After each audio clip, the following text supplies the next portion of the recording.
পুরান ঢাকার মিটফোর্ড এলাকায় ভাঙারি ব্যবসায়ী লাল চাঁদ ওরফে সোহাগকে প্রকাশ্য দিবালোকে নৃশংসভাবে হত্যা করা হয়। এমন বর্বর হত্যাকাণ্ড দেখে ক্ষোভে ফুঁসছে সাধারণ মানুষ। বিএনপি পন্থী অ্যাক্টিভিস্ট ফাহাম আব্দুস সালামও এই ঘটনায় ক্ষোভ জানিয়েছেন। বিএনপিকে দিয়েছেন নানা পরামর্শ। ফাহাম বলেন, ঘটনার ভয়াবহতা দেখে এটুকু বলতে হয় যে বিএনপির স্থানীয় কোনো নেতার মদদ ছাড়া এমন একটি নৃশংসতা ঘটতে পারে সেটা বিশ্বাস করা কঠিন। বিএনপির কেন্দ্রীয় নেতৃত্ব কি আসলেই বুঝতে পারছেন পরিস্থিতি কতটা ভয়াবহ? ফাহাম মনে করেন এটি কোনো বিচ্ছিন্ন ঘটনা নয়, এমনও হতে পারে এই হামলা তাদের নিজেদের অভ্যন্তরীণ দ্বন্দ্ব থেকেই ঘটেছে। কিন্তু এই ভয়ানক হত্যার পর কেবল 3 থেকে 5 জনকে দল থেকে বহিষ্কার করাকে যদি সমাধান মনে হয় তবে সেটা হবে আত্মপ্রবঞ্চনা।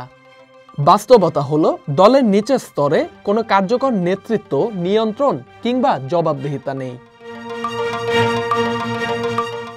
ফাহাম উদাহরণ দিয়ে বলেন, আমরা যখন ছাত্র ছিলাম কোনো একজন ভুল করলে পুরো গ্রুপকে শাস্তি পেতে হতো, কারণ দলীয় রাজনীতিতে ব্যক্তি নয়, সমষ্টিগত দায়িত্ববোধ জরুরি।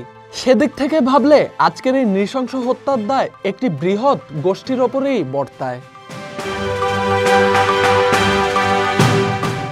ফাহামের পরামর্শ, ঢাকা মহানগর যুবদলকে সাময়িকভাবে বিলুপ্ত করা হোক, দল পুনর্গঠন করা হোক।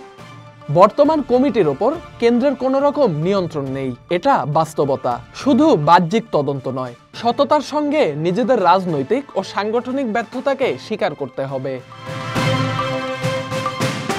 বাংলাদেশের মানুষ এই সহিংস রাজনীতিকে প্রত্যাখ্যান করেছে অনেক আগেই। তারা শৃঙ্খলা, পরিবর্তন আর নেতৃত্বে নতুন ভাবনা চায়। যেসব রাজনীতিবিদ চাঁদাবাজি, দখলবাজি আর সন্ত্রাসে জড়িয়ে পড়েছে তাদের এক মুহূর্ত দেরি না করে দল থেকে বের করে দিন। নতুনদের জায়গা দিন, যারা আদর্শ ও মানুষের প্রতি দায়বদ্ধতা নিয়ে রাজনীতি করতে চায়। এই সহিংস রাজনীতি কারোই উপকারে আসবে না, বরং ধ্বংসই ডেকে আনবে। এখন সময় এসেছে সিরিয়াস হওয়ার। বাংলাদেশের মানুষ দেখতে চায় আপনারা দেশের জন্য সিরিয়াস কিনা।